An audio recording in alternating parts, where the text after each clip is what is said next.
Bonjour and welcome back to my channel. Claude here. Thank you for joining me for your messages from your ancestors for February. So I hope you're doing well and that you've had a good month so far. This is a reading for the people born under the Hermit card and the Moon card. If you do not know what your tarot birth card is, I've dropped you a link in the description box below to a short instructional video on how to work it out. If you're interested in the decks I'm going to be using, I've also reviewed each of them on my channel and there'll be a link to their respective videos as well in the description box below.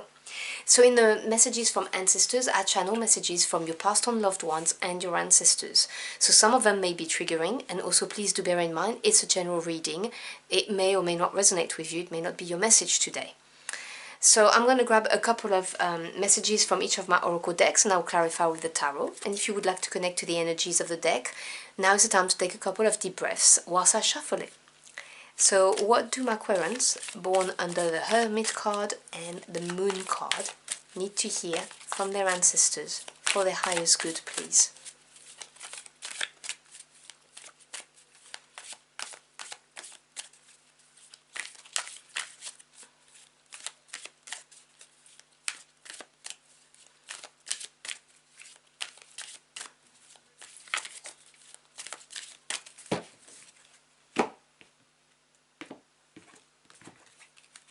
I'm going to take a couple of cards from this deck and do the same with the next one, and then we'll go through their messages.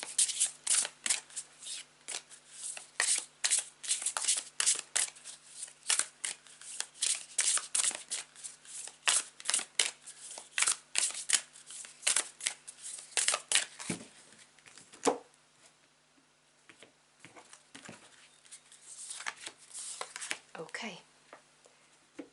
So from the first deck we have card number 16, Merak, Embrace Oneness with the Universe. And we also have card Maximus, 15, so you've got 15 and 16. How can you feed others when your own table is empty? From the second deck we have card 14, Resistance. That's really interesting, it goes 16, 15 and 14. And taking back your power, card 35. Okay, so there is, they're saying to me that you are feeling disconnected. That's what I'm hearing very loudly. You are disconnected. For some of you, you may feel very isolated at the moment, and it may not be apparent physically. You know, you may be going to work or having a lot of people around, but you can feel isolated and still have people around you, if you see what I'm saying. So there is that message that's coming out, and because of it, you've got this card of how can you feed others when your own table is empty. For some of you, you need to love yourself. There is a serious lack of self-love, and you're trying to give and survive is what they're saying, but obviously, you know, if you have no resources or no love reserves, it's very difficult to then give in turn to someone else because you're running on empty, you know. So that's what I'm hearing. And there is some resistance towards changing, whatever the reason is for that. Card resistance is 14, which diminishes to a 5, which represents a disruptive energy. It also represents, you know, changes or challenges if you go against the grain. A change can be an incredible opportunity to grow, but when we resist the change, it then becomes more challenging. So there is a clear path here, and you're being beckoned to go through it because, you know, this is going to lead you to that little door over there. Possibilities, but you are hesitant. There may be some apprehensions, some fears, you know, whatever the reason is for this, there is some resistance towards the change, and your ancestors or passed on loved one are trying to make you aware of it. You know, there is this card that talks about the connection with the universe. Being born under the Hermit and the Moon card gives you a particular emphasis on that, because, you know, the Hermit is all to do with going within, finding out the answers and your personal truths, you know, doing the shadow work, gaining the wisdom. And then the moon card is that intuitive energy, psychic energy even, you know. There's that, both cards are very deep, you know, inwards cards is what I'm trying to say. And I'm really getting this inward energy of actually being cut off.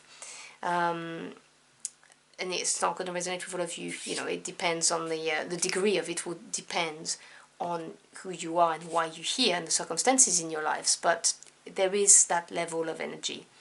And your ancestors are telling you to, you know, open up, go out. You can see this is a barefoot, you know, with flowers and grass, you know, feel your connection with the earth, feel your connection with people. We are all energies, humans, objects, everything that's matter is energy, and we're all connected, you know, and we're connected to God, the source, creator. And your ancestors are saying to you, you need to feel that connection again, because otherwise your table is empty. You know, you have no reserve. You can't be the guiding light you are meant to be to other people, for instance, if you are disconnected. But for some reason, as I said, there's some resistance, and whatever this resistance represents to you, you need to address that, because you need to take back your power. Okay, 35 diminishes to number 8, that's the number of advancement, and things will move forward if you take your power back. Drop your defenses, you know. For some of you, it may well be that you need to spend more time outside, you know, maybe socialize with people or go in nature, whatever works better for you and suits your circumstances. This card has a lot of symbolism. The pillars that you see here, they're like anchors and they stop the mind from ascending. You have the symbolism of the lotus flower, which has their roots deeply in the mud, in the earth, in the dark, and always grows up, you know, towards the light. And as a hermit, as a moon card, you know, there's that drive to master your inner self-knowledge, and this is where lies your power, and you need to take that back. So let me grab the tarot to clarify those messages. So can you clarify those messages for my Aquarians, please?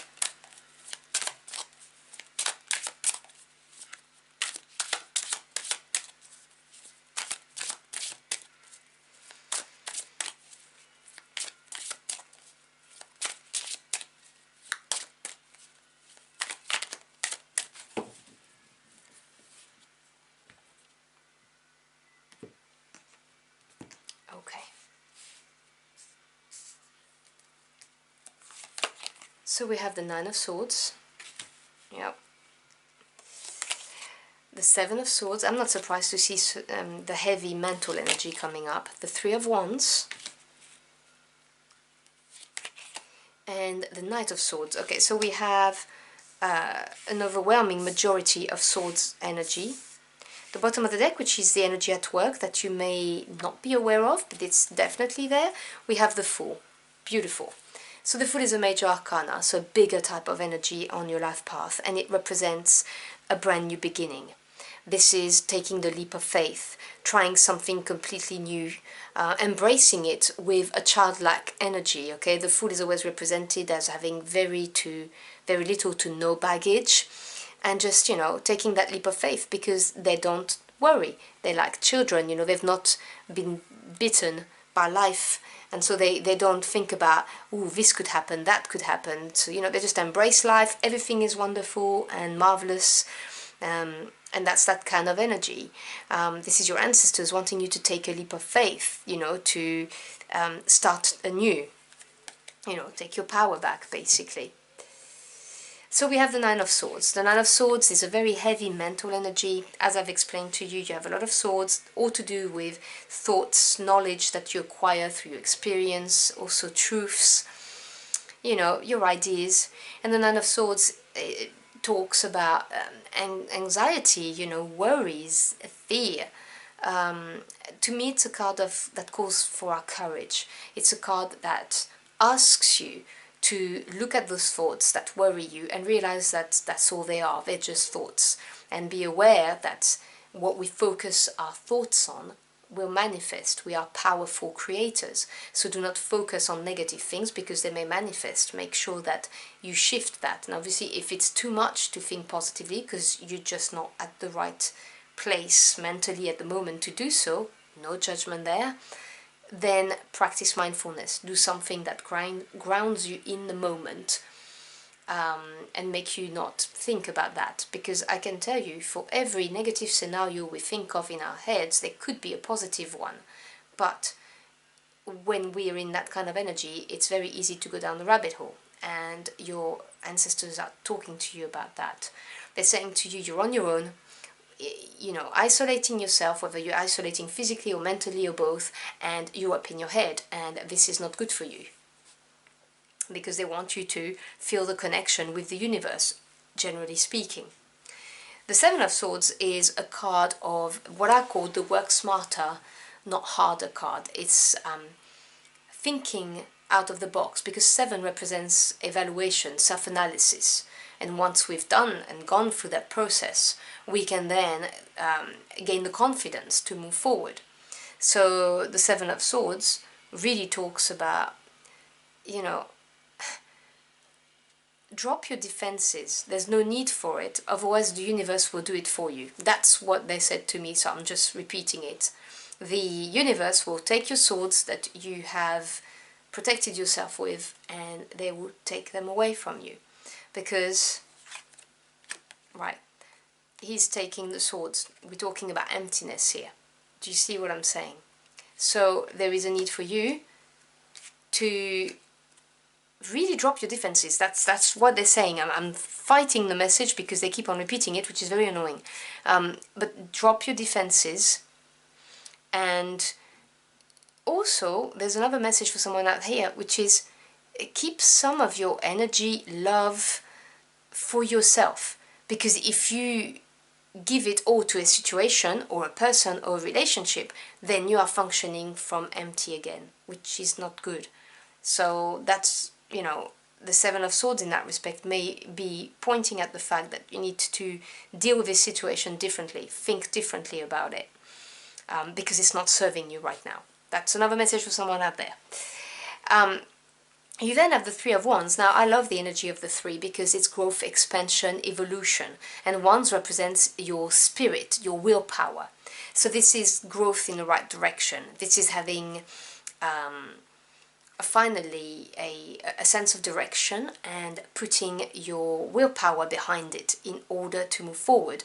Now, because it's under resistance, this is your ancestors saying to you, you know you need to concentrate on dropping your defenses here. There's going to be growth. It's going to become interesting again.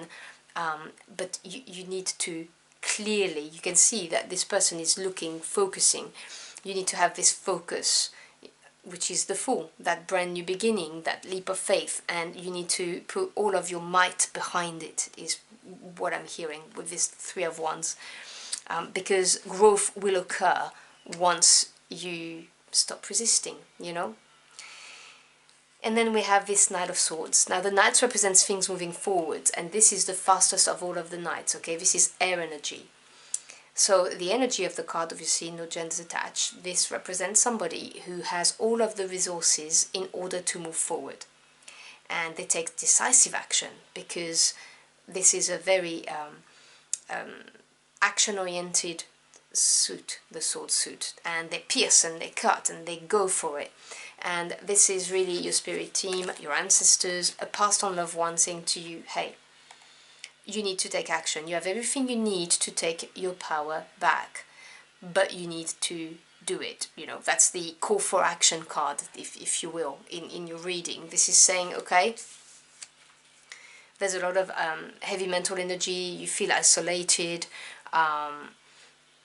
you know, you need to drop your defenses, stop resisting, growth will occur, but you need to go for it. That's what the message is, if you really boil it down to, you know, the sheer meanings of the card.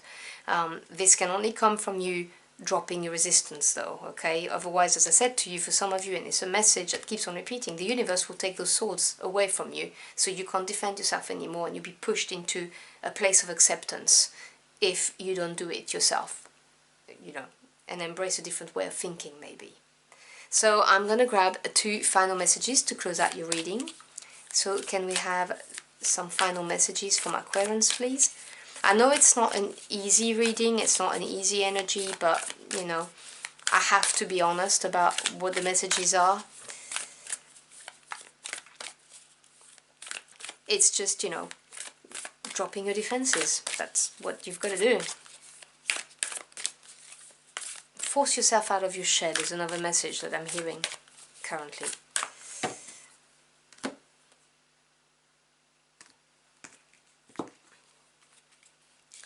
So we have go wild, full moon in Leo, so fire energy of Leo. I see this as the full energy, you know, just go for it. As I said to you, the Seven of Swords may be a message about thinking differently and doing something completely different. This is an encouragement from your ancestors saying do something out of the ordinary. Just go for it. The Leo or the lion is also a symbolism of power, you know, and confidence with taking your power back. The Knight of Swords is that kind of energy. Just go for it. And know your worth, new moon in Taurus. People who are born under the moon and the Hermit card, as I said, they have that inward look. They keep on looking inward and wanting to better themselves and so on, and give a lot. But you need to remember what your worth is, okay? Your ancestors are clearly telling you, you know, you are a very special individual. Be aware of it and trust that because you are special, you can achieve pretty much what you want. So go for it. Don't limit what you are trying to manifest or create, and just go for it. So I hope you've enjoyed the journey for the cards with me. If you found this message helpful in any ways, do let me know in the comment box below. I'd love to hear from you. As always, I thank you for your time. It's your most precious commodity. I'm truly humbled you chose to spend it with me. I wish you a wonderful end of the month, and I'll see you again very soon. Until next time, au revoir.